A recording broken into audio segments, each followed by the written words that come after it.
Welcome learners to my channel. Dear learners, आज मैं आपको करवाने जा रही हूँ, जैसे कि आप स्लाइड में देख रहे हो, topic that is requirement matrix of A payment system. कि अगर हमने कोई payment system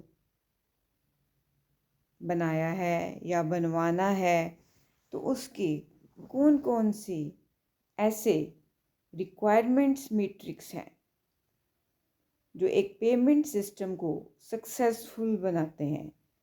so first matric जो मैं आपके साथ डिस्कस करने जा रही हूँ, जैसे कि आप स्लाइड में देख रहे हो, दैट इज़ सिक्योरिटी। सिक्योरिटी जो है वो एक इम्पॉर्टेंट मैट्रिक्स है पेमेंट सिस्टम का। अगर हमारी पेमेंट जो है वो डिजिटल फॉर्म में है तो उस पेमेंट सिस्टम का सिक्योर होना बहुत इम्पॉर्टेंट है।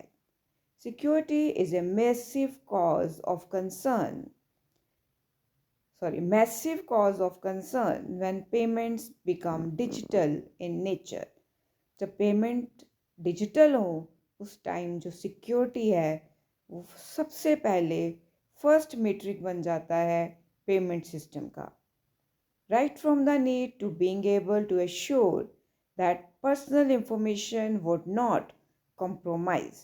सिक्योरिटी क्यों प्रोवाइड करनी है पेमेंट सिस्टम को? इसलिए सो दैट जो पार्टीज इन्वॉल्व हो रही हैं ट्रांजैक्शंस में उनकी पर्सनल इंफॉर्मेशन को सिक्योर रखा जा सके एंड ये श्योर किया जाए कि जो मनी है वो सेफ हैंड्स में है and their money is in safe hands.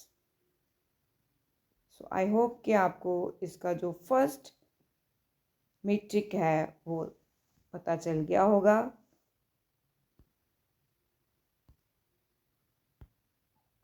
Next is user experience.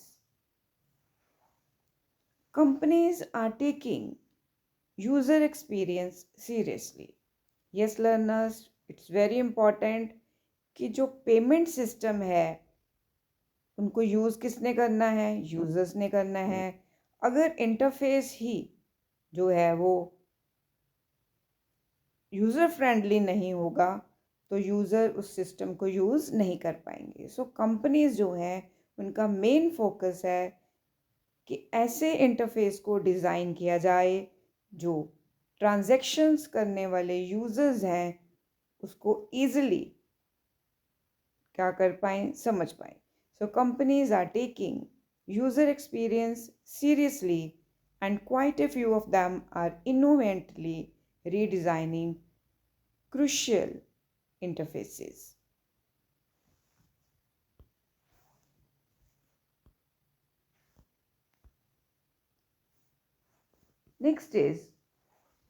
Next metric जो है पेमेंट सिस्टम का वो ये है, that is functionality.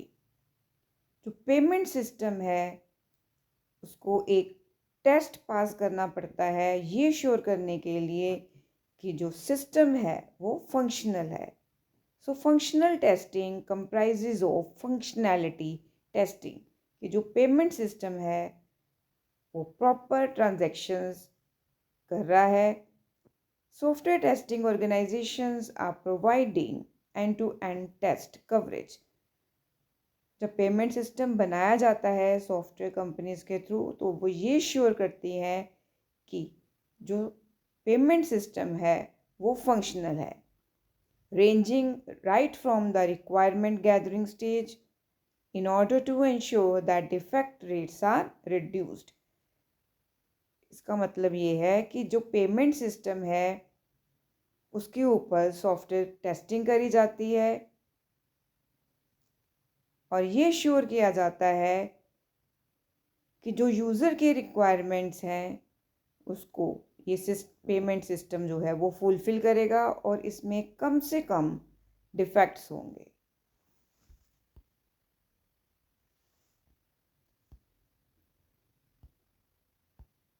Next is performance testing. Performance testing is undoubtedly crucial actually है। अगर पेमेंट सिस्टम है वो परफॉर्म ही नहीं करेगा, चलेगा ही नहीं, तो ट्रांजैक्शंस जो हैं वो रुक जाएंगे। और आपको पता है कि ओवरऑल जो हमारा करंट सिनेरियो है उसमें ट्रांजैक्शंस बहुत इम्पॉर्टेंट है।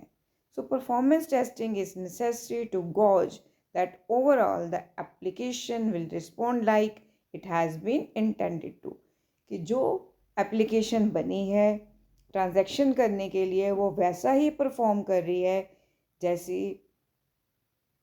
जिन सॉफ्टवेयर डिज़ाइनर्स ने या ऑर्गेनाइजेशंस ने उस सिस्टम को बनवाया है। So it's also important metric of a payment system like functionality and security. And the last one is that is data integrity. Yes. जब दो या दो से ज़्यादा पार्टीज आपस में ट्रांजैक्शंस करती हैं तो उनका डाटा जो है वो इंटीग्रेट होना बहुत ज़रूरी है।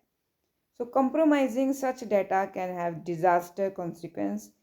अगर ट्रांजैक्शंस के बीच में पार्टीज का डाटा जो है वो लीक हो जाता है या टैप हो जाता है तो वो बैंकिंग ऑर्गेनाइजेशंस के लिए एक बहुत बड़ा खतरा है।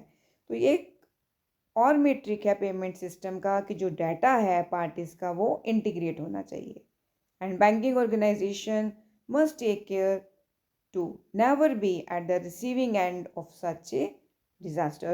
बैंकिंग ऑर्गेनाइजेशंस ये कभी नहीं चाहेंगी कि ऐसा डिज़ास्टर हो, पार्टीज का डाटा जो है वो क्या हो, लीक हो या उसमें किसी भी तरह की जो है वो खराबी हो। So these are the requirement matrix of a successful payment system जो मैंने अभी आपके साथ डिस्कस करे। First one is security, number 2 is user experience, number 3 functionality, next performance, and last one is the data integrity. So इस video lecture में इतना ही। Thanks for your time. Thanks for watching, subscribing and liking my channel.